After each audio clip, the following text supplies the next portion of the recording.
Excuse me. Hi folks, Nick Tockert here with the Historical Fencing Guild. It's a beautiful rainy day. And I had a conversation with someone I know and otherwise respect. And it was heated for reasons that don't belong here. What they said to me was very interesting. In the middle of this conversation, and they were angry, are my chickens, they said, I know you. I've read your books.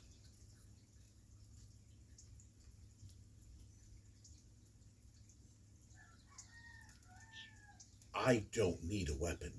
You do. Followed by a literal chest pat.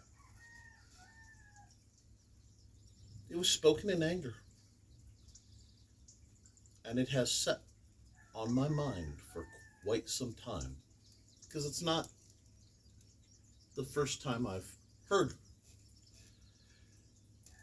such a statement.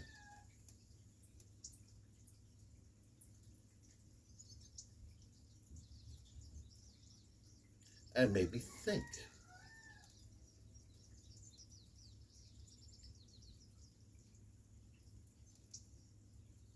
Yeah.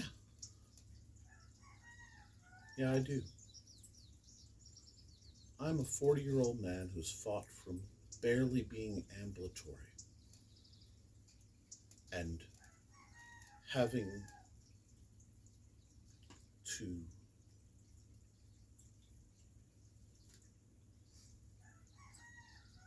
barely be able to make it to the restroom unattended. I never got that far, but came close.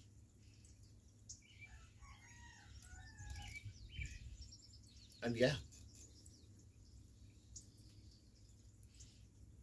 I am not strong as I was, nor fast as I was. And in fact, the fact that I can move, that my hands work, that enough to draw and hold the lighter trainers, speaks volumes to my dedication. But no, in a fair hand-to-hand conflict,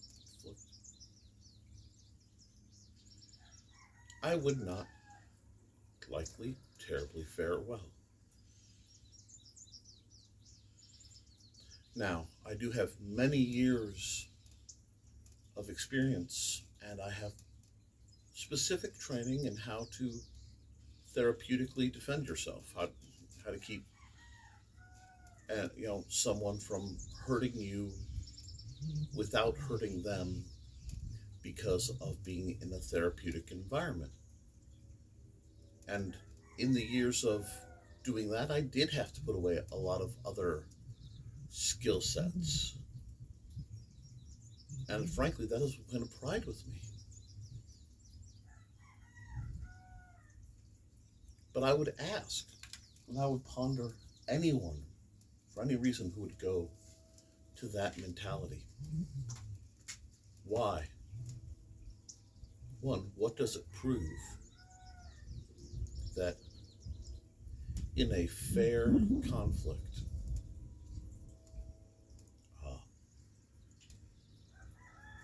you would physically overpower me. My whole life I've been the little guy. I learned to work around, find alternate victory conditions.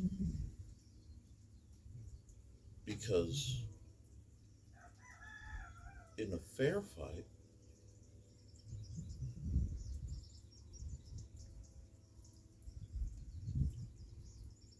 what could I do? I have a message come up on my screen. And the next logical question, you're hearing the alarm in my geez, there we go. The answer is I can't. So why would I?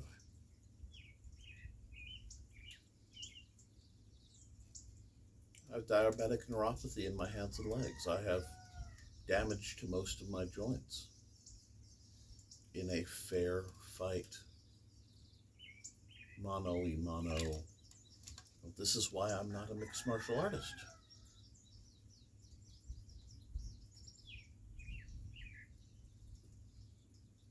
So I guess the only answer is,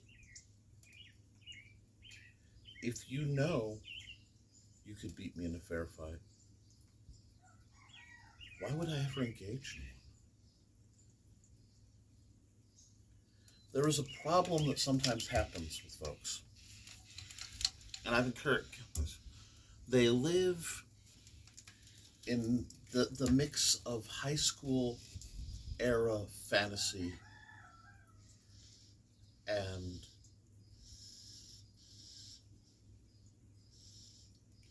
ego-driven self-defense fantasies. We must avoid ego-driven self-defense fantasies, because my goal when I talk about self-defense, and I'm going to do it more on this channel because I've been requested to, is to neutralize all the threats.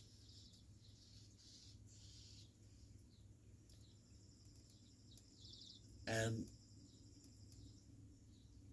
if someone were to assault me,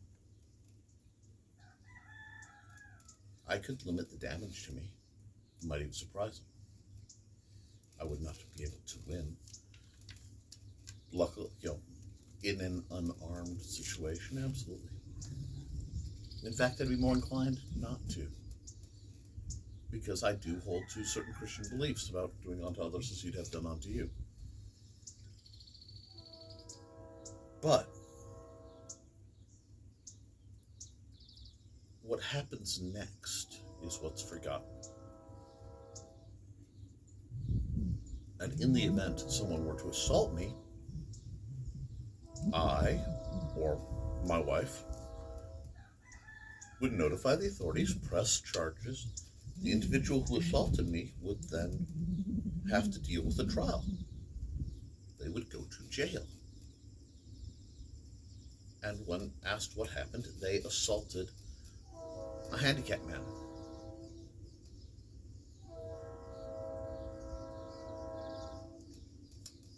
Depending on the severity, they go to jail. Going to jail like that means you lose your job, likely lose your home, have to reset all the way back. That's why I don't want to fight anybody. That's why I teach the sword to build confidence in folks.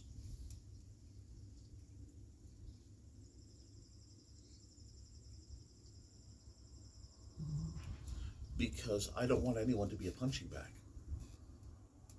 I don't want anyone to be like I was at points in my life. And I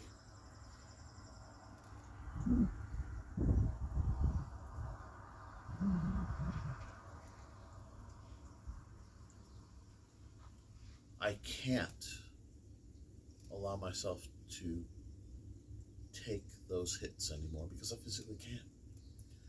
So it starts becoming not, can I allow someone to beat me up and then recover, because I may not recover.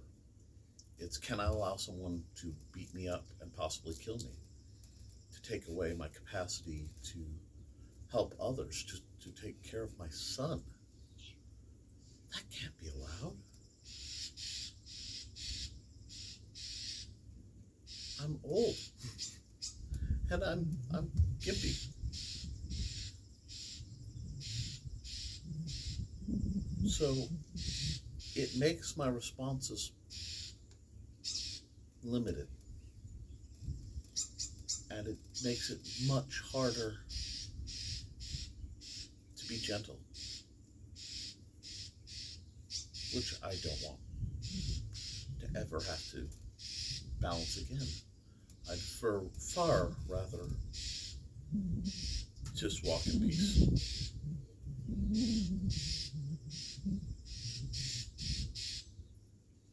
So I suppose the other side of it, the flip side of it, is tactically, I cannot go into a physical altercation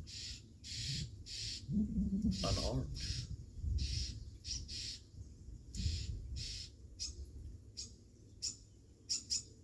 And tragically, by that necessity and by the adaptive way of my thinking, I never am.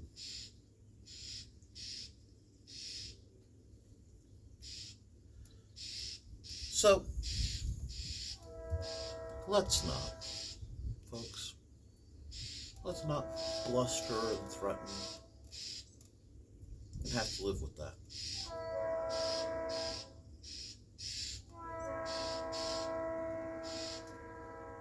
Because some folks just don't have any other options.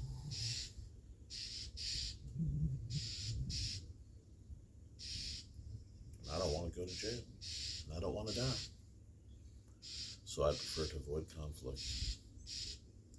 Because it's no longer, at my age, I got nothing to prove. And a lot to lose.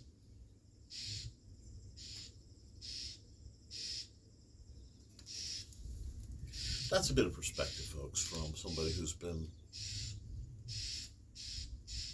in some places. I hope this is of service. Well, folks, as always, do your drills. Be kind to yourself and each other.